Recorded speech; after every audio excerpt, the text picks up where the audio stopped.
Hey everyone, welcome to the first episode of Psychology of Money sponsored by Delta Exchnage. And today in this video, we have a very special guest who is Vandana, also a psychologist and founder of Happy Lab. Vandana has already completed 4,000 plus counseling sessions, out of which more than 300 to 400 are actual traders who have come for trading psychology sessions. Who better than Vandana can actually help us answer psychology related questions? And today what we are going to discuss is about money.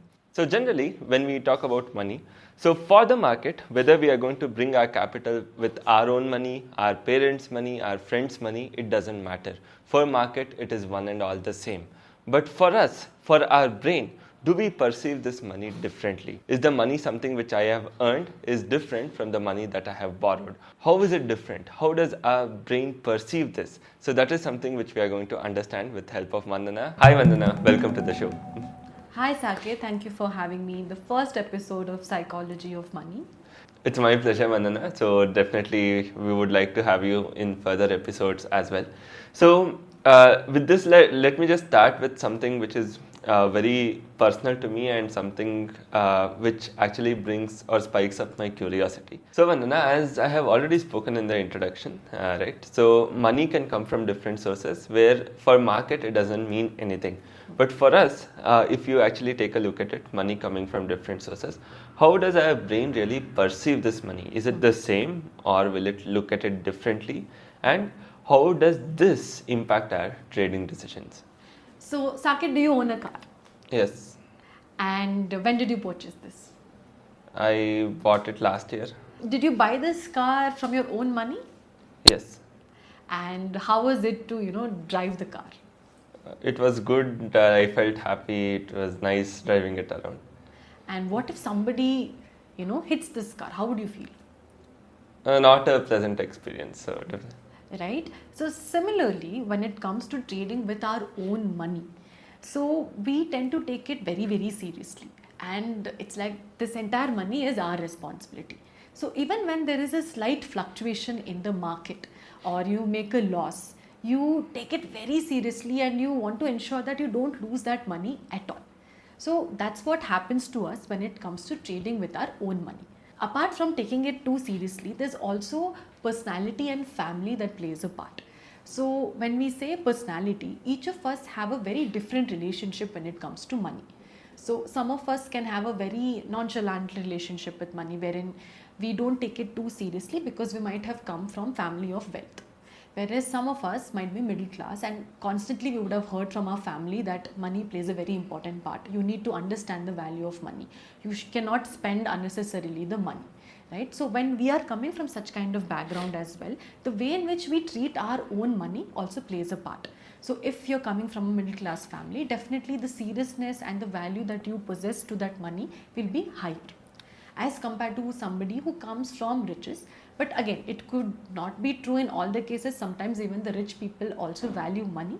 But many a times when you're grown up in comfort, the association that you put to money is a little bit different. So that is to do with your own money. Now when you take money from others and trade, okay, when it comes to others' money, so now that you have done your graduation in a college, so how did you treat your campus property? like our own. As your own. And were you a little scared, like say for example, some desk got broken? So how would you treat that particular situation? So you feel somebody would be questioning you. And say the entire management is pretty angry and they're scolding you, they're asking you why did you break this? So how do you feel when you're in that situation? So you feel kind of held responsible for the whole thing, and you feel you don't have the ownership of it. But still you do feel some sort of guilt and okay, this is somebody else's property and we have broken it, right? So similarly, when we are trading with somebody else's money, we feel that okay, we are accountable to this particular person, and any given point of time this person can come and ask you a lot of questions regarding why you traded a certain way or why did you take this particular decision. So there's an added pressure over there. So in your own money, There's nobody asking you as to, why are you trading in this particular manner. But when it comes to others' money, there is a sense of responsibility which is higher when it comes to your own money.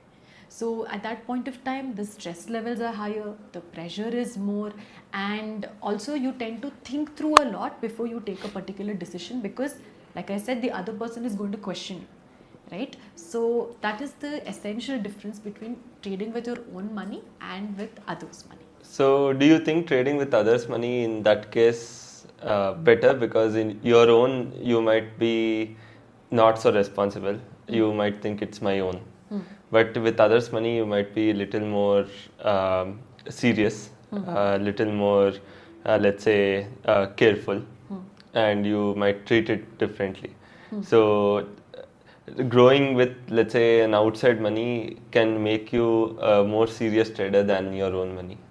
It could be. Again, it depends upon the personality of an individual. So now that you have traded with your friend's money and also with your own money, what was your experience like in both? See, in general, with my money, I take higher risk, higher reward trades. With the outside capital, I trade lower risk trades. So I'm more cautious about the trade. So, but what I would say is, what I'm doing for them is something maybe which really works in the longer run. So what I'm doing with my own money is something like a hit or miss trades, which is either going to give me a lot or make me lose a lot. But end of the day, when you take a look at it, don't you think like my brain is wired towards a direction where I am doing better under the pressure rather than with no pressure? So it can work in both ways. So based on whatever you answered, being a good trader, it doesn't come essentially just from the money source. It also comes from the part of how disciplined you are, or how much trading goals you have for that particular sum of money. So you would obviously want to, make an X amount of profit for either source of money, right? So whether it's your own or whether it is a borrowed fund. So the source of ownership doesn't really matter that much to determine how good of a trader you are, or how good you will be in the trading element aspect of it. But definitely when it is others' money, the accountability is higher. So because of the accountability factor, you can be a more cautious trader and you might not be taking that much of risk. But when it comes to your own capital, yes, the risk reward ratio is higher. So it depends on how you want to view yourself as a trader. So whether it is the more money that you make, or is it the consistency, the discipline and the journey of trading. So, since you already mentioned about family and how you have been brought up, or how your family environment around you about money is going to also impact the way you take a look at it, right? So, assuming that somebody is coming from a family where the family is very conservative, they don't like to take risk, so they are always trying to save every penny, trying to cut down on as much spending as possible, right? So, and also they want to save everything in safe instruments like FD. So now a boy being born in that family, let's say, comes to the market. So after maybe 15-20 years of spending time with that family, do you think there is a prominent rub off of the quality of that family onto the boy, or the boy can develop independent let's say emotions towards money, where he can tell, okay, my family doesn't take risk, I am going to take risk? So majority of the cases, which is going to be true? It's a very good question and very subjective, because in certain scenarios the family influence plays a big part in the way in which the person takes decisions when it comes to their future career or when it comes to trading. But in some scenarios, say the individual person's goal could be like, okay, I don't want to be like my family. Some cases I want to take inspiration from my family, but in my work front, I want to discover my own personality and see how it takes forward. So in those scenarios, the person might not emote the same conservative behavior of his or her family. How to get over a family influence and develop your own? See, I would say this to my clients and to every single person that I meet. Your family influence is just like 30 to 40% in your life. The remaining 60% is your experiences, the way you expose yourself to different people, different personalities, different situations that kind of guide you in taking your decisions in the future. So if at all you're exposed to people of the same kind like your family, then you will end up becoming like your family members. But say you have gone to another city, or you have met friends of different communities, different classes, so they open up that world to you which probably never existed for you when you were in your family circle or interacting with people who are very similar to your family. So the influence of your family is just 40%. Remaining 60% is how you take in your experiences and the kind of people that you interact with. So that's how you kind of disconnect from that influence. Okay, so since we are almost coming to the end of the first episode, since these are short episodes, so I want to wrap the whole thing up with one question. Let's say somebody is starting off today, right? So let's say he has 3 sources of money to pick to start his trading. One, a smaller capital of his own, right? So second one, capital which he can take from his family. Okay. Third one, he can take it from outside, right? So for the first trade, right? So given that you have already mentioned about how your own money might not keep you that, I would say, responsible, accountable, where you can take higher risk on your money, versus where the other borrowed money or outside money will make you more accountable, more responsible, more conservative, more thoughtful about your bets. So how should he approach? Which money should he go for? So in my personal opinion, first trade with your own money, understand your own emotions, what are the different errors that you do when it comes to trading, and how are you performing. And when you feel that you are confident and you are able to consistently perform well with your own money, then take in a small amount of money from outside source. Don't take in a big sum, and take in a sum that you can repay even if you are losing it.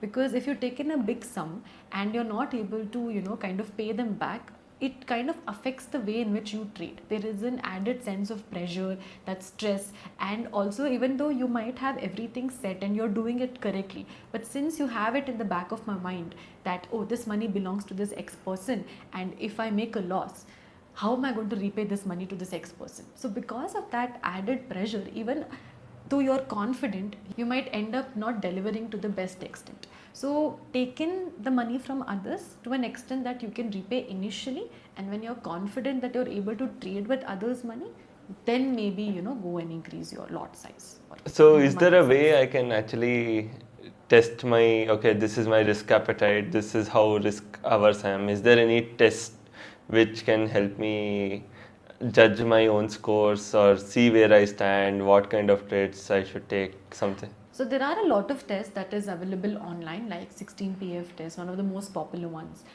Then you have the Big 5 test. Then you have tests for your emotional quotient, for your IQ. So all of these things will help you to understand yourself a little bit better. But one disclaimer that I want to give you is that the results for these tests, they can keep changing depending on the state of mind. So if you're in a very calm state of mind, the answers that you choose can be very different when you are in a very stressful state of mind. Generally, that's why we take these personality tests every month in 3 months or 6 months, because it can keep altering. But the overall general aspect of it, like 80% of it, will be more or less the same.